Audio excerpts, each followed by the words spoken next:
Hey guys, in this video we're going to talk about the fact that Justin Roiland has just been fired from Rick and Morty, Vanessa Hudgens and her ex Austin Butler have started beefing online, and why Mascara has become a new code word on TikTok. First off, Adult Swim has officially cut ties with Justin Roiland, following news that he has been charged with felony domestic violence against a former girlfriend. The Cartoon Network released a statement saying, Adult Swim has ended its association with Justin Roiland. Rick and Morty will continue. The talented and dedicated crew are hard at work on season 7. This news might come as a shock to fans of the show, because if you didn't know, Justin is currently awaiting trial for an incident that occurred in January of 2020, which resulted in him being charged with 1 felony count of domestic battery with corporal injury, and 1 felony count of false imprisonment by menace, violence, fraud, and deceit against the woman who he was living with at the time. Justin pleaded not guilty to the charges in October of 2020, and appeared in court recently for a pre-trial hearing.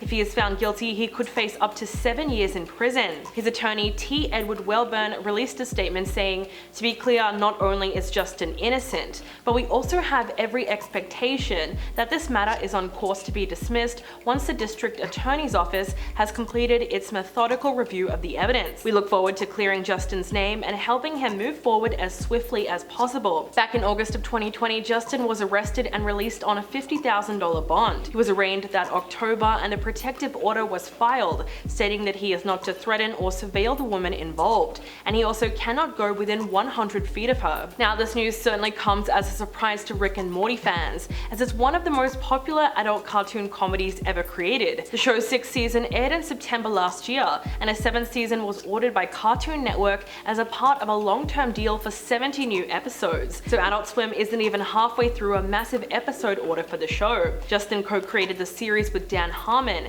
and voiced the 2 main characters. We now know that his roles will be recast, and Dan will go forward as the lone showrunner. Voices across social media have since wondered what the show will end up being, and if Rick and Morty will ever be the same without him. But the internet has already championed a successor. Out of all of the potential imitators online, voice actor Sean Kelly has frequently come up as a suitable replacement in the comment threads, thanks in part to all of his TikTok videos. The content creator recently hopped online to thank fans for their support, and he might even be campaigning for the job based on his latest uploads. Sean Kelly has a number of viral videos imitating Rick Sanchez, Morty Smith, and other characters voiced by Justin. He uploaded a video recently of his phone scrolling through the many comments of people requesting that he become the next voice of the iconic characters. And while he hasn't publicly advocated for Adult Swim to hire him as the replacement, he's not dissuading anyone from continuing to advocate on his behalf. Now, obviously he's not a dead ringer when it comes to voicing Rick Sanchez, but it's close enough that most fans might forgive the difference, although everyone can agree that he's incredible at the Morty voice. While Sean Kelly might be a strong candidate to voice the Rick and Morty leads,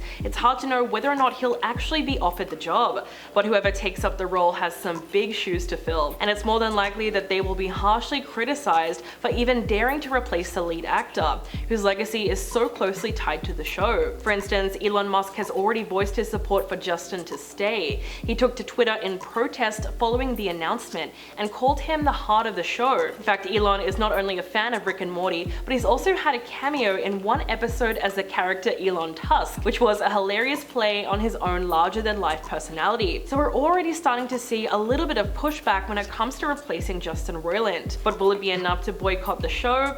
That's something that remains to be seen. Next up, the internet has been taking sides in the ongoing beef between Vanessa Hudgens and her ex-boyfriend Austin Butler. There's so much to get into here.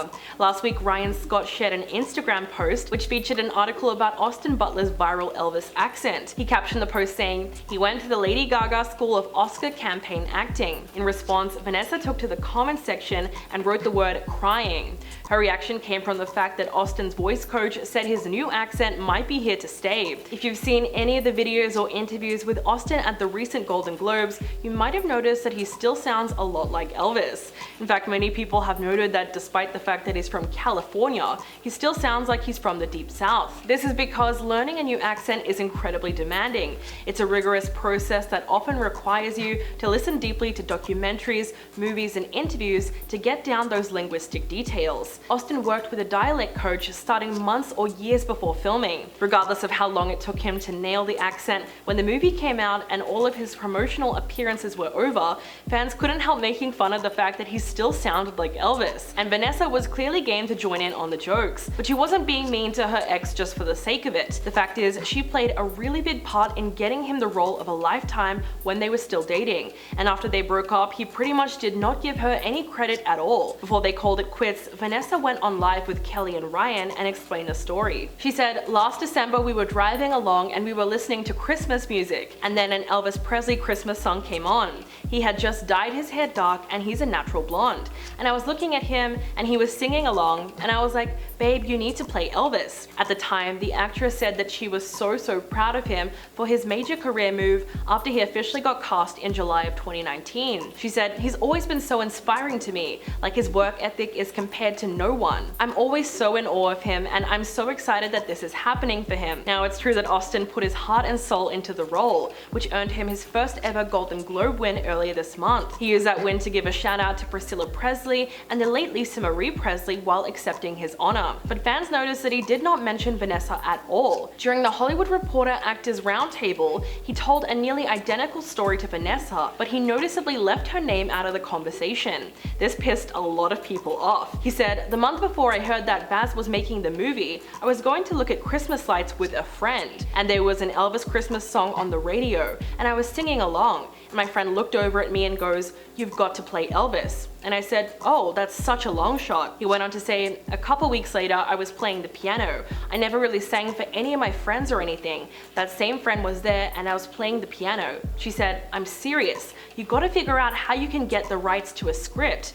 Then my agent called and said, "So Baz Luhrmann is making an Elvis film." Now, obviously he was talking about his girlfriend of almost a decade there, but for whatever reason, he chose to pretty much erase her from the story. So while everyone was thrilled for Austin, there were plenty of fans online who wanted to emphasize that this may not have happened without the encouragement of Vanessa. But it seems like he heard the criticism finally. The actor recently spoke to the LA Times and clarified his story, saying, "I was with my partner at the time. We'd been together for so long and she had this sort of clairvoyant moment, and so I really owe her a lot for believing in me." And even though he once again did not mention her by name, at least he gave us a little more clarity. And now, did you know that on TikTok there is a new meaning for the word mascara? One thing about the app is that people will use code words to discuss certain dating topics, and they will hide the meaning behind what they're actually talking about because they want to keep it a secret. Over the past few weeks, you might have seen a number of viral TikTok videos of girls talking about mascara with lengthy captions discussing how much they like their mascara, how long they've had their mascara, or how their mascara has betrayed them. But just based on the comments and the captions, it's clear that these videos are not about the actual mascara. They're about relationships, and mascara is being used as a code word for someone's partner. The majority of videos are using the word to refer to male partners, with people commenting all kinds of innuendos, like saying that their mascara stuck its wand into other tubes. Other comments also point out that their mascara doesn't have a wand, meaning that their partner is a woman. Other people are jumping on the trend to talk about their long-term relationships. Someone made a video saying, "I've had my mascara since I was 14. I'm now 24. Only mascara I've ever tried, but I know there's this one anywhere else. I've even made a similar version because I like it so much." And of course, the code word is also being used for people that want to talk about how their partner has hurt them.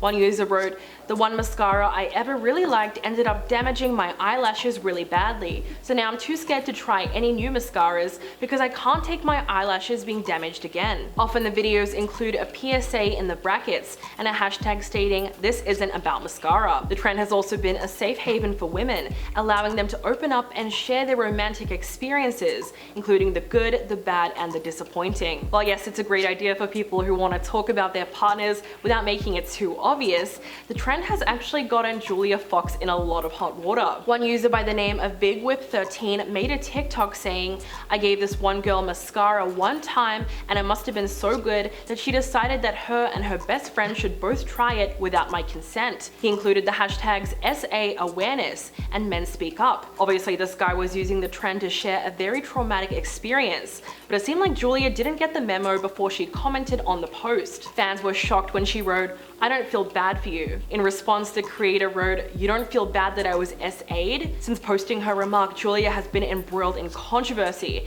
and was said to be deleting comments that asked her to address the statement. At the time, it was unclear whether or not she knew about the new mascara trend and instead believed that he was literally talking about mascara. If you don't get it, here's why her comment is a big deal. Unfortunately, men are less likely to report their victimization due to gender-based stigmas, which means they are less likely to seek help if they do get SA'd. So of course, when this guy shared his story on TikTok and Julia said that she straight up doesn't believe him, you can see why that would be a bit problematic. But it seemed like she genuinely didn't know that he wasn't talking about the makeup at all. And when she realized where she went wrong, she wrote, "Hey babe, I'm so sorry, I really thought you were talking about mascara, like as in the makeup." Fans have now come out in support of Julia on Twitter, considering that it was just an honest mistake. Someone wrote, "I read it as makeup too. Expecting someone to know this is code and then condone them for not knowing is just absurd." Another person tweeted, "How was she supposed to know what it meant? Not everyone knew about this trend, so she's innocent." And that's probably what the case was for this one. So what do you guys think about these latest stories? Please let me know in the comments below, and I'll catch you in the next video.